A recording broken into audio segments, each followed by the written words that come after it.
Hello friend, all about Debjani চ্যানেলে তোমাদের স্বাগত জানাই। আজকে আমরা চলে যাচ্ছি দীঘাতে। আর আমাদের ঠিক 6:30টায় ট্রেন ছাড়বে তাম্রলিপ্ত, ওই ট্রেনেই আমরা দীঘা যাব। তো এখন এই মুহূর্তে আমরা আছি হাওড়া স্টেশনে।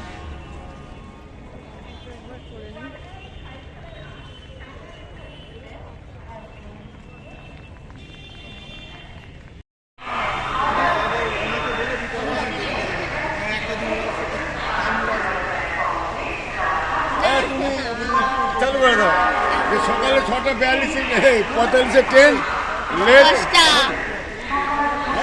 বল এই বল কি হয়েছে, ব্যাপারটা বলে দে।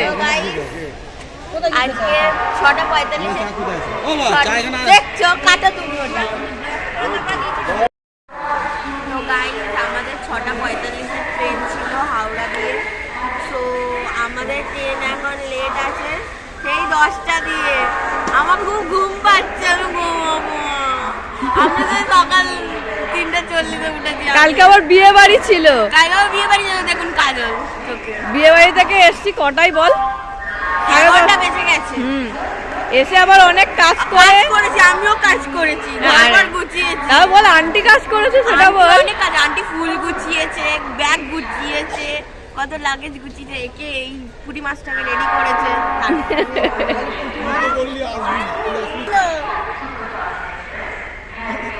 আর আজকে দুজনের স্কুলে কি ছিল?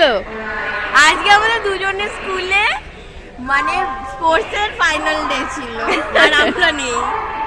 আমি মার খাবো। ট্রেনের ওই পাশে দেখো এত লোক দাঁড়িয়ে আছে শুধুমাত্র ট্রেনের জন্য। ট্রেনটা একদম 6:30টায় ছাড়ার কথা ছিল, 6:40-এ। সে জায়গায় ট্রেনটা লেট করে 10টায় হয়েছে, কিন্তু এত লোক দেখো দাঁড়িয়ে আছে লাইনে।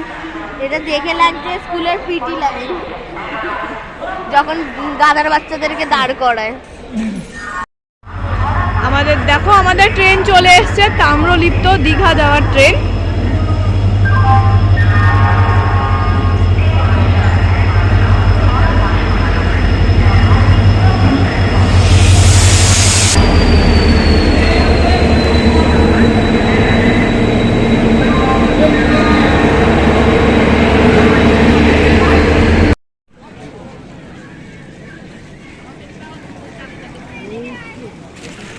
যাই হোক, অবশেষে দীঘায় এসে পৌঁছাতে পারলাম।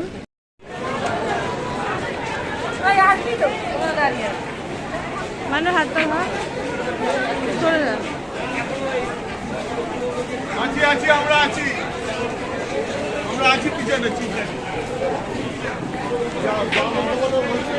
অনেক কষ্ট করার পর অবশেষে আমরা দীঘায় পৌঁছালাম।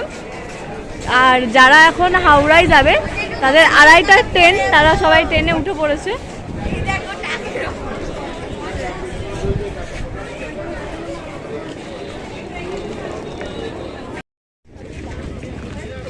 স্টেশন থেকে বেরিয়ে এখানে টোটো, অটো সব রকমই ব্যবস্থা আছে।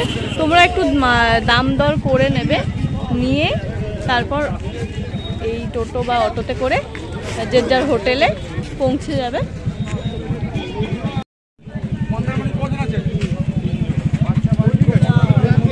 টোটো সব কিছুরই ব্যবস্থা আছে, তবে তোমরা দাম দর করে তারপরেই টোটো বা অটোতে উঠে হোটেলের দিকে পৌঁছাবে।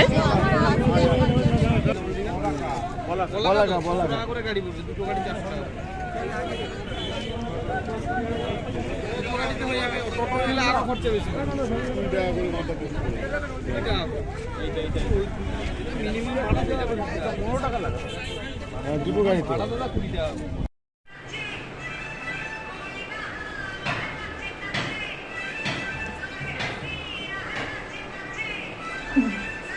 এত সুন্দর রুম পেয়ে এরা নাচ শুরু করে দিয়েছে। দেখো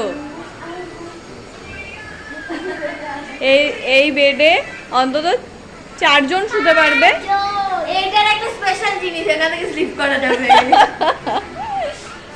আচ্ছা, এসিও আছে, এখানে একটা ফ্যান আছে, আর এই যে দেখো জগ রাখা আছে, গ্লাসও আছে। এখানে টেবিলও আছে, আয়নাও আছে সুন্দর, সব কিছু সত্যি রুমটা খুব সুন্দর। ওয়ার্ড্রব আছে, টিভি তো আছেই দেখতে পাচ্ছ, ভীষণ সুন্দর। দেখো এখান দিয়ে স্লিপ কাটাকাটি করছে, কি দুষ্টুমি করছে সবাই। দেখো বাথরুমটা কোমোড বাথরুম। আচ্ছা গিজারও আছে দেখছো, শাওয়ার আছে, কোনো অসুবিধা নেই তোমাদের। একটা বেসিন আছে, এমনকি আয়নাও লাগানো আছে, পরিষ্কার পরিচ্ছন্ন, কোনো অসুবিধা নেই। এটা হচ্ছে 32 নম্বর রুম, মানে 32 নম্বর রুম। এই যে দেখছো, এখান থেকে এবারে তোমরা সমুদ্র দেখতে পাবে, সেটা সি ফেসিং। চলো তোমাদের দেখো, এই যে দেখো সি ফেসিং, একদম এখান থেকে পুরো সমুদ্র দেখা যাচ্ছে, দেখছো?